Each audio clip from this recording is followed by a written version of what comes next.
Live on YouTube. Welcome, YouTube, to the FISM Online Magic World Championship Q&A. What's up? How we doing? How's it going, Chris? Thanks for I'm jumping. doing. Thanks for having me. Yeah, I'm super stoked, man. This is cool. This is monumental. This is a big deal, and I'm This is a happy to be huge, part of it. huge deal. This is absolutely huge. Yes, this is massive, man. This is a really big, revolution kind of for the Magic space. Everybody knows that the most people in the world see Magic online, not live. It's the truth, and yet in the past there hasn't been a spot in the World Championship for online Magic. So you've been a big part of changing that and really getting that recognition at the World Championship. So what was a little of that journey like, to try and get this pitch to the committee? It was a bit of a process. How's my audio, by the way, It for the sounds people great. listening? It sounds okay. Okay. It was a bit of a process, I would say, for sort of, when dealing with an entity like FISM that's been around for like 75 years or whatever it is, there are certain like rules in place to make sure that it stays consistent. Well, those rules can also kind of hinder any type of development that you would need to, forward magic in a way. And, we all know how people feel about online magic.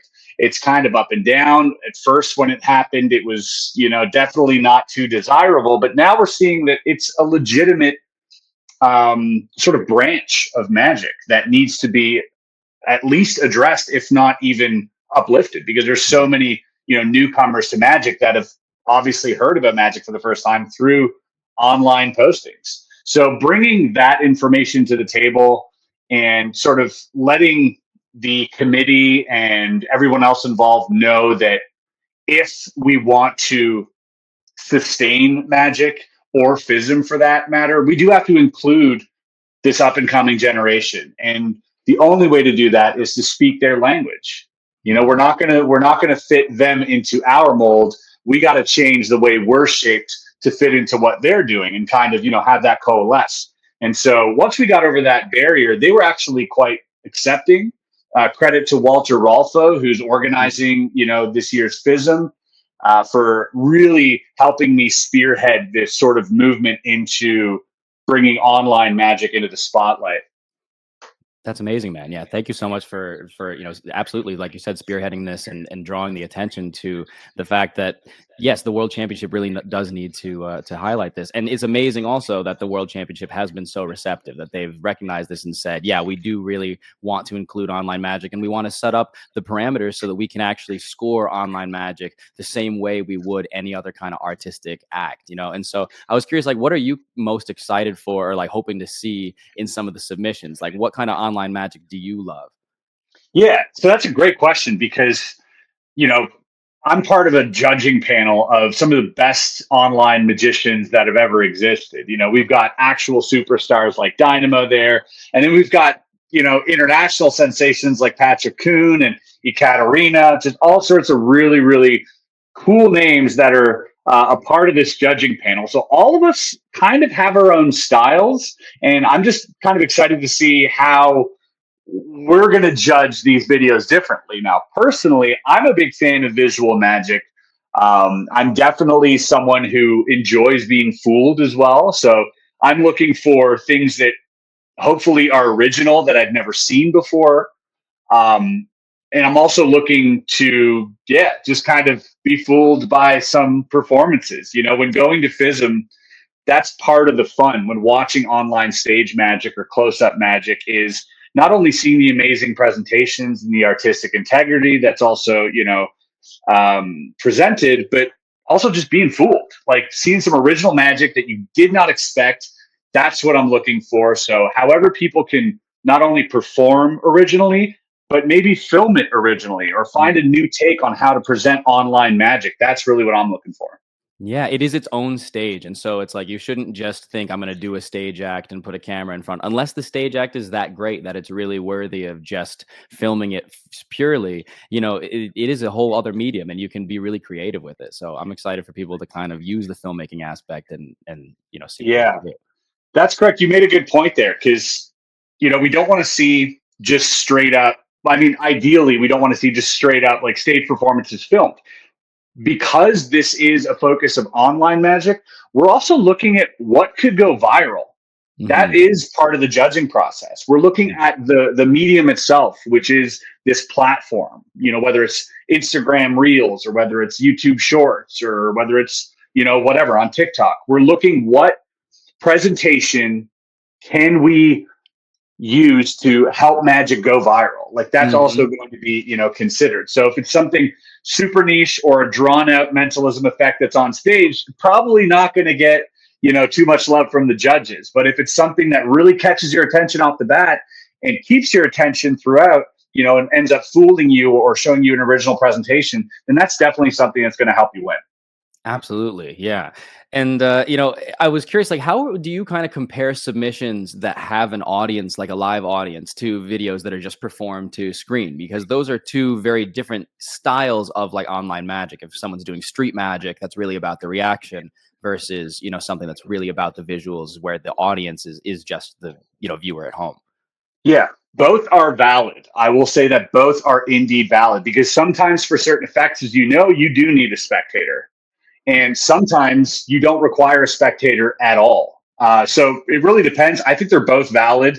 They both, for me, I enjoy watching both of them. So it really is going to depend on the effect itself and the presentation. Yeah, and it's really interesting what you were saying about the like, could it go viral as a kind of extra criteria that you're thinking about because it really does apply to that's the stage, that's that audience. At the FISM actual, the live World Championship, there are some people who compete in micro magic, and then the judges say you actually should have been in parlor or vice versa. You shouldn't have competed in parlor because your stuff is too small and nobody could see it without a camera. You should have been in micro magic. Those kind of things are totally applicable here, where people would go, well, did you really take advantage of the online space and everything that you have at your disposal with online magic? So I think that's really great that you're highlighting that, that people should just think about what they have to their disposal and not just film something that they already had in their back pocket, unless Yeah. it's amazing. I mean, that also, we're not opposed to that. We do understand this is the first of its kind. And so if people are going to, grab an old video that they filmed, maybe 2 years ago, as long as there really isn't any timestamp on it, we're not against it. This is the Mhm. first one, right? So take your best video. Sure, give it a shot. That's the whole point is to like see everything we've got. We'll start there. And maybe the next time, we'll be a little bit more rigorous when it comes to, when you film this or what the parameters were. But because this is the first time, we're not going to be too picky. We just kind of want to see what everybody's got and give everybody a chance to, submit something cool. Yeah, and like you were saying with the different styles, I've been trying to reach out to different, sub communities and forums and things, and talking with even groups like the Bizarre Magic and Mentalism group, and trying to get them excited about this. And they were saying things like, it might take me a while to get to the big reveal, but if I can, have my storytelling, my scripting be like a short, horror story or something, like I can really make the audience sucked in. There are so many different ways that you can make your video compelling, and so I think that if anyone has any questions, we would love to be able to help you get some guidance on how you can like really submit and have a great chance at this competition. There are 6 scoring criteria that they're mainly looking for. And I was curious because I've heard some of the judges for the World Championship talk about there are some criteria I value more than others. So I was curious, when you hear like technical skill and handling or showmanship and presentation, entertainment value, artistic impression, routining, originality, magic atmosphere, which of those like really do you think when you're watching these submissions you're gonna be like looking for the most? Definitely artistic expression. I think that's just Mhm. coming for me because I do, enjoy expressing myself through video, whether it be through magic or not. And so I'm always looking to find an original way to carve out my own voice using, the platform or using the means that is video. And I think that's really important if you want to set yourself aside. We've seen so many videos of, just people down here and we're getting, just this footage of, their sort of crotch area. And everybody's very familiar with this, but how can you take the same effect and present it in a way, maybe, don't do this, but maybe you're on the edge of a cliff. It's the same angle, but now, oh my God, we got a payoff or something, right? So I Yeah. don't really know what that's going to look like, but I enjoy the thought process of, if you can't be better, be different. And I think that a lot of kids, especially that want to try and participate, need to realize that you don't have to be better than myself, yourself, or anyone else to win this category. You just have to make sure it's original and that it captivates our attention. And so really all the other criteria that are normally, very specific when it comes to in-person stuff, I mean, you can kind of do your own thing in this specific category and still take it home.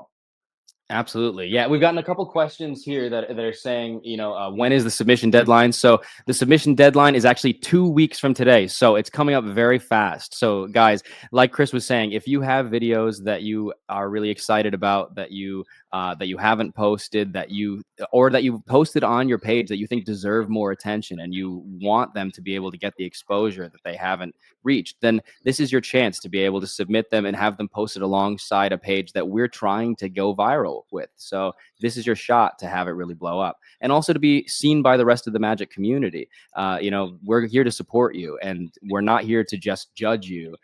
This is your chance to be seen by the judges and for them to find out about you. It's interesting, Chris, you talked about how you love visual magic, but I just saw on your Instagram page the other day a pretty soft and silky classic pass. So you still practice sleight of hand all the time. What do you think about, what would you say to people who are more like sleight of hand performers, who don't do as much like with visual gimmicks, but are really interested in applying for this? Yeah, I would say probably, string together a routine using your favorite sleights, and just without any camera cuts, go back to back, the hardest stuff you've ever filmed, maybe the most angle sensitive.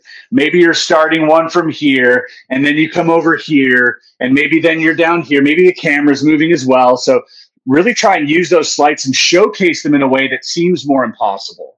And I think stringing together a lot of those really difficult things, amplifies the difficulty. And if you want to toss in, some type of weird thing that we've never seen before, or even maybe like some gimmick that you've constructed that like makes it look like it's, I don't even know, have fun with that. Really, really go nuts. The only real gatekeeping thing that we've done with this whole thing is there's like a $20 or a €20 fee for like posting your videos. And the only reason we did that, it wasn't to make money. It was we didn't want anybody to start submitting things that weren't theirs. You go buy a trick or something and then you just submit it. You submit like 20 tricks that you just bought. Spamming, bots, whatever. Exactly. So it's just to discourage that. The fee's low, and if you think that whatever you worked on, if you think it isn't worth €20, then don't by all means post it. But I think if you give something enough love and enough time, it's worth investing a little $20 bill and, having it seen by the FISM judges.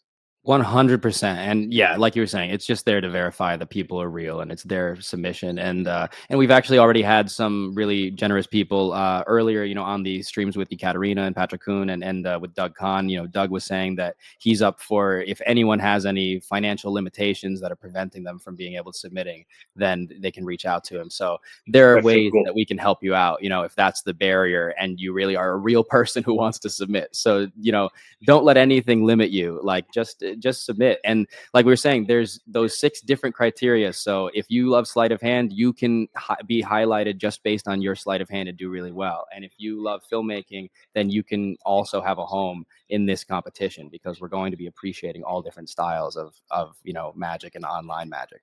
So you have to be able to continually make content wherever you are in the world and keep up a career as an online content creator. And sometimes you might not have access to your best like recording setup. So some people are kind of curious. I've gotten some questions. How can I make a really good quality setup, submission, if I don't have a great setup? So what kind of advice would you give to people about general guidelines for how to make a good video?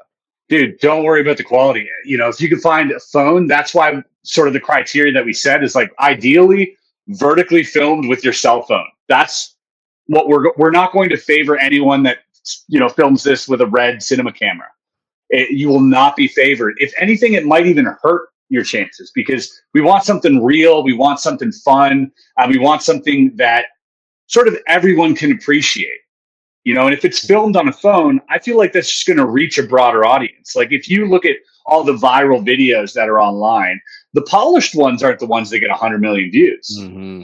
It's the ones filmed on a phone. So it really is going to highlight and showcase your presentation, your effect, the trick itself, maybe even the setting. Like, getting the quality of the camera out of the way allows for the magic to be presented in a more honest and true fashion. So I think don't even worry about that. As long as you can upload it with a minimum 1080p, I think then you're fine. And if you don't have a cell phone, maybe ask your parents or like a friend that has a cell phone and film it, with them or something.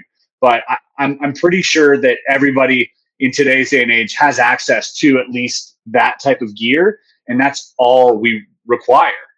So yeah, no need to go nuts on that.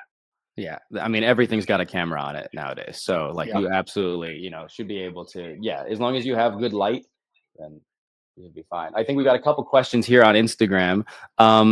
If I do more than one trick, must the tricks be connected? That's an interesting question. You do only have 90 seconds. So yeah. Great question. So they don't have to be, but I mean, it's like this. It's like if I did a routine that I had 90 seconds to do, and then maybe halfway through my routine, I just start doing something else. It's just going to seem a little weird for us. We're like, oh, what are we doing here? This should be maybe 2 videos or something. So feel free to do whatever you want. If it does tie in somehow, like if you think it's another video and then you come back and hit us with like, no, it was actually part of the same effect somehow, I don't even know. Feel free to do that. But if it's just for the sake of cramming in trick into 90 seconds, unless it serves the purpose of the video, I don't think that it's going to help you in any way. You'll probably even have a better chance of just submitting the one effect routine or trick that you've been working on and just leave it at that. But if you try to bombard us with too much, we might look at that and say, I feel like that's what this person's trying to do. It's just trying to jam, 90 seconds of magic here. And that's not exactly what we're looking for. Absolutely. Yeah. And I think that if you look at FISM acts that have done well in the past, the acts that tend to be successful are the ones that have some kind of overall story or structure or flow that ties together those tricks. It's not just a bunch of random things. So yes, you can do that. It's just you probably are going to be competing against people that are adding some kind of transition. And is there anything that you think people should avoid in particular in their submissions, or should people just kind of... Yeah, we don't want any copyright music, obviously. Like, I don't want to, we don't want copyright strikes by Pitbull out here on these videos. So that's something we're trying to avoid. Although, Pitbull, if you're watching, dale. But other than that, I think just seriously, I mean, be creative. There are no limitations. We saw a submission, which was really cool. This person actually had 2 camera angles in one vertical video. Right. So he was maximizing the real estate on that post. That's really and the other video was like another sort of exposed angle to cancel out a method. So it made it more fooling. Right. And they were synced up. So we're like, oh, dang. Okay. I've never seen that before. So that's just a cool way of showcasing one effect, throwing another camera up there, you know what I mean? It just gives you that much more of a perspective on the trick, and it adds actually to, the effect itself. So other than that, don't heavy edit. So don't over color correct or anything like that. Don't throw any crazy transitions. Try to make it as pure as possible for the judges to understand what we're looking at and what we're trying to judge. So don't muddy it up with all that stuff. And, ideally try to do it in an environment that if you're using sound, that we can hear what's going on if that's important, right? So obviously don't do it in like a busy street if you're, doing an intimate performance. Try to really showcase the trick itself without muddying it up with, too much audio, or check your lighting. Just make sure everything is just cohesive and comprehensible. Other than that, I mean, really go nuts. Obviously don't use any camera trickery, and by camera trickery I mean CGI, any weird jump cuts, that as well. Now I saw a question earlier if you want to throw something off the table. Well, or off the camera. That's kind of like lapping, right? So we do understand Mhm. the different methods, and if you do choose to use that, we'll probably understand what happened, and we'll judge you based on the effect itself, not on whether we figured out how you did it, right? So if you want to use that, Buster Keaton had a great quote. He said, "If it's not in the frame, it doesn't exist." Mm. Right. So, and he was a master at, like, having people come in here, and then as they come in here, they come back from over here, they'd run around the Mm. camera, or you'd have a bunch of people lined up, and then they'd do this. So he would use the camera and the perspective to his advantage in a lot of his videos. And if that's something you want to do, we're not against it. Again, Mhm. use the medium, use the platform. This isn't just to film a live presentation of something you could do in person. If it's something you could only do on camera, by all means do that. Just don't use any CGI trickery. And as an inspiration, Buster Keaton would say, if the camera can't see it, it doesn't exist. And so I think using that mentality, if you want to do perspective things, perspective illusions, if you want to do just things coming from off frame or something, feel free to do that. Be creative. We're not going to hold that against you. The only thing Mhm. we will be really strict on is like camera cuts and using effects to mask sort of methods or the presentation. But Mhm. honestly, if you want to look at the criteria, look at which videos have gone viral, or which of Mm. your videos, if you're posting videos already, which of yours have done well. Mhm. That's probably a really good indicator of what we're going to be looking for as well. So there's probably an element in that video that made it more captivating, that made it Mhm. more interesting to a broader audience. Yeah. And it isn't necessarily always, the effect itself. Sometimes it's just how you presented it. So that might be a good little place to start. Yeah, and is your scoring affected by the, like, response that the videos get, or the, engagement from Zero. people? Yeah. There is no, we are not basing it off of how many likes it gets on the World Championship Instagram page. That is not it at all. We are using that page to help bring awareness to this online portion of the World Championship of Magic. But by no means we are going to be looking at these videos in a vacuum and deciding for ourselves whether or not, because sometimes the algorithm can be tricky like that too. It might not give you the love that certain video deserves, and so we're going to be putting our heads together as judges and figuring out which video actually deserves the title of World Champion of Magic. That is so huge, and I think that should ease a lot of people's minds, because people were worried, like, "Oh, if I don't have a following and I post this and it doesn't go viral, how do I stand a chance against the other ones?" Because online it does say that there's an audience score, but that audience score is actually in person at the World Championships. Once the judges have selected the top 20, then they're going to air them, and we're going to have the people there vote.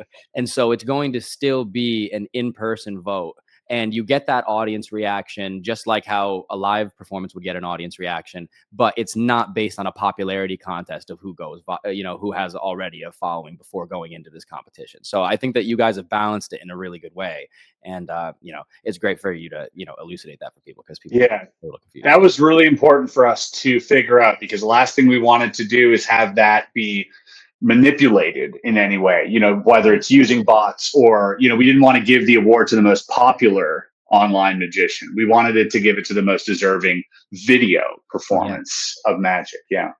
100%. Yeah. And how do you feel like, social media has changed just magic in general, especially over the past few years? Yeah, it's definitely, when we started posting Magic online and sharing it, and that includes, tutorials and getting people, to conventions and all that stuff, there was like this giant boom. And I think that every niche experienced that during the golden era of YouTube. I think, if you look at different niches that are skill based, from kendama to skateboarding to finger tutting or whatever it was, every single niche was blooming like crazy up and Mm. around from 2016 to 2019. It was just Mhm. this massive boom. What happened is then we had scrolling platforms come in, right? So like the Mm. TikToks of the world came in, and it didn't really ruin anything. And a lot of people like to say, well, it ruined everything. It did. What it did is it created another niche. So, people before, when they were looking to get recognition, would have to put in the work, right? If you didn't put in the work, you weren't going to get that love online, right? So we recognized who was putting in the work in these niches and, praised them for that. Now the niche has become video creating. You don't need to be proficient at really anything to get that dopamine fix. You can it's much easier to just post whatever and post 100 of it a day and get that fix that you were craving than putting in the work day in, day out for 5-10 years and then posting one video and hoping it gets the love, right? So obviously a lot more kids are getting into the niche of online video creation. And so those scrolling platforms kind of stole from niches. They stole the people who are now just creating for creating's sake to get that, get those likes and stuff. And it doesn't leave with many people just in the shadows practicing. But those of us who are, that's what this is for. That's what we're trying to highlight again, because Magic Online has changed drastically. Now it's like,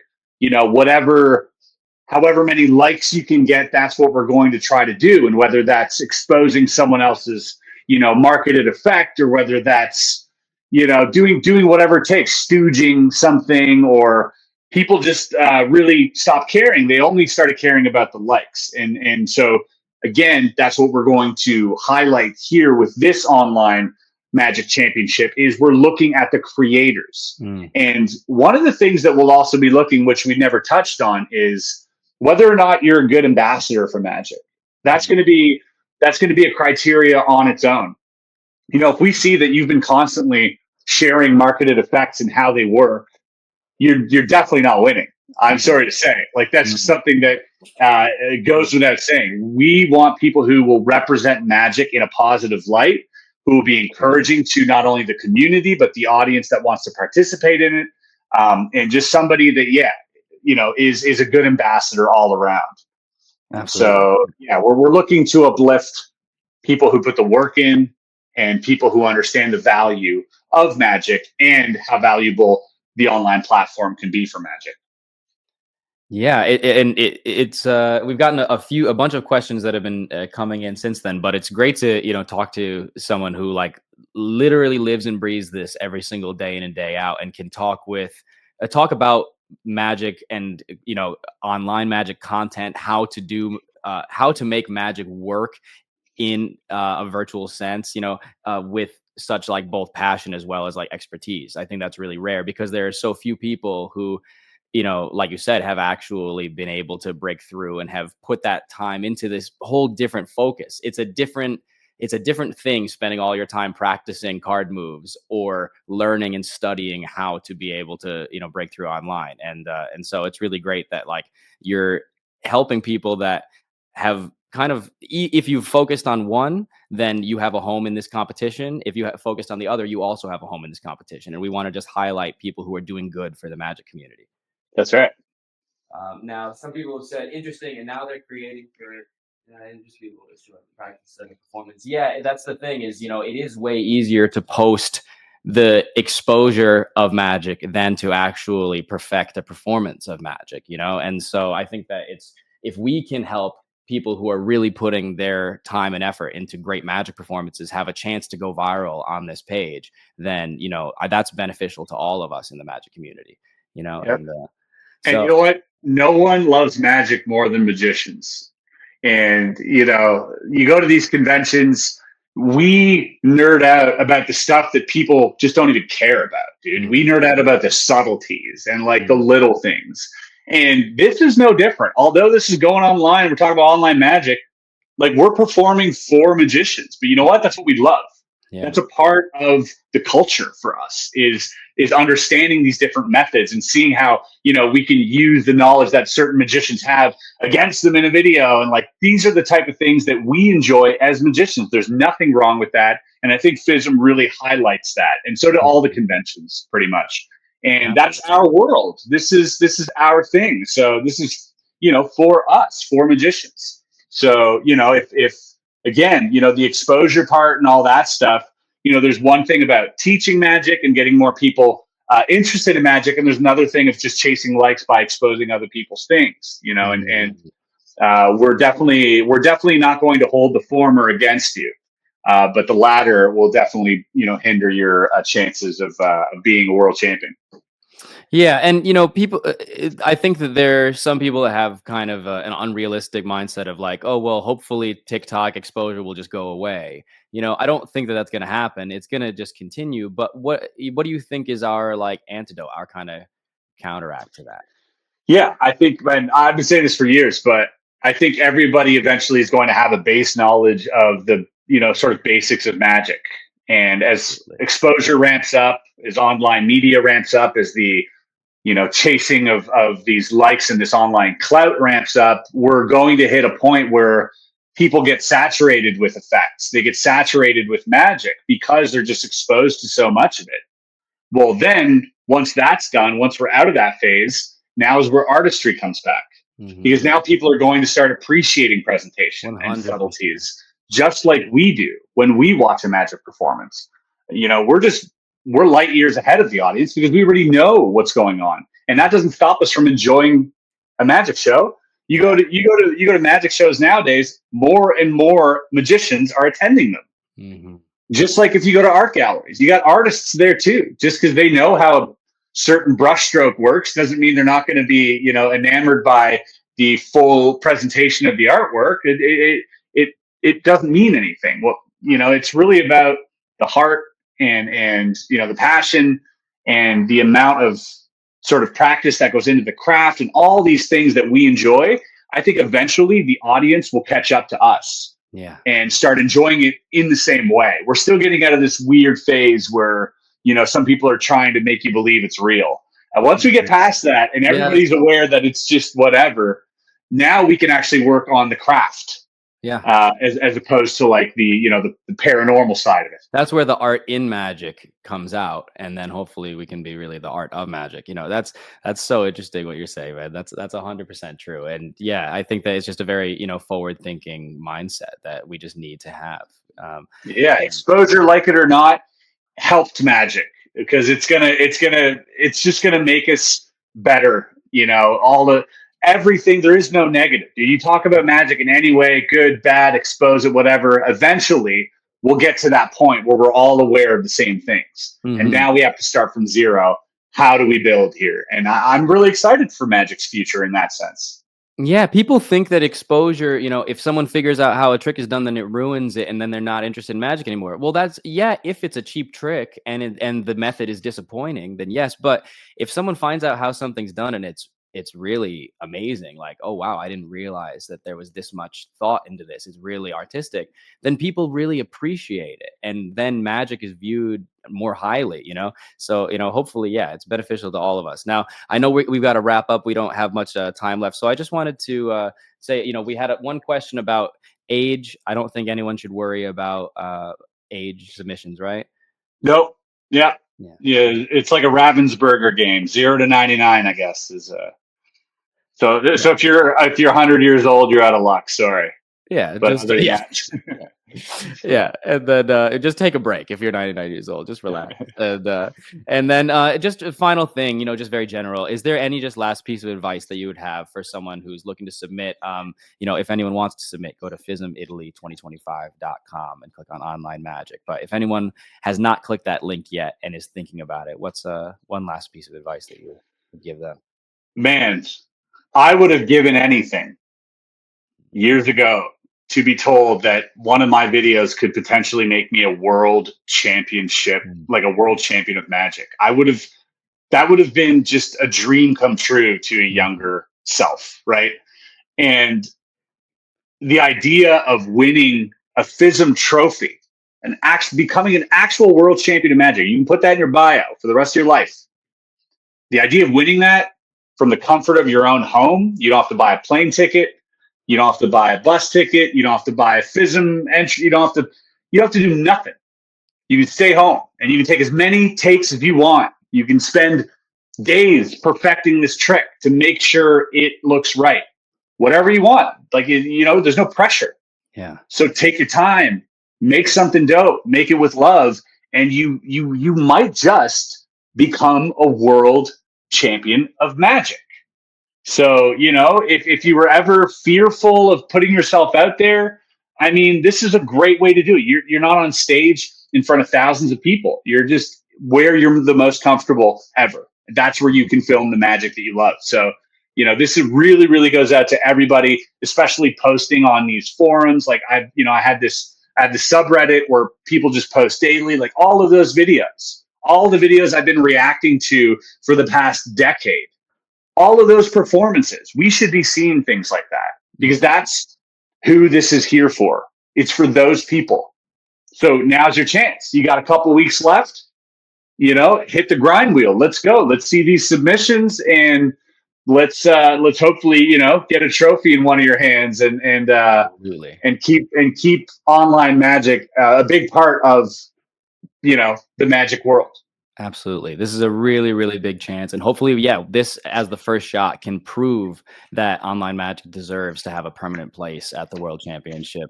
And you've given some really, really amazing advice. That would have been amazing if you just shot that and it ended the stream. That would have been the perfect ending. But thank you so much for all of your time, man. And thank you for this really incredible advice. The submissions are looking great so far. We've gotten that question, but we do want more people to submit. So again, this is your chance. You have 2 more weeks.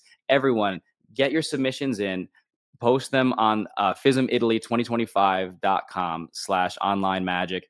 And also, if you don't have a video that you want to submit, then if there's someone that you know, either an online creator or a friend of yours that you think deserves more attention, then reach out to them. Tell them about this. This is their chance to be able to shine and be seen by the community and supported by the community. So hopefully we can get the whole magic community around the world to rally around this project, and we can do this together. So thank you again for being a part of this, Chris. This has been really, really great. I think that it's been really inspiring hearing you talk so passionately about this, and I hope everybody in the comments has felt that as well. So thanks, Blaze. Thanks for your time. You're doing a great job, man. Keep it up. Thanks so much, man. We'll talk to you real soon. See you in Italy.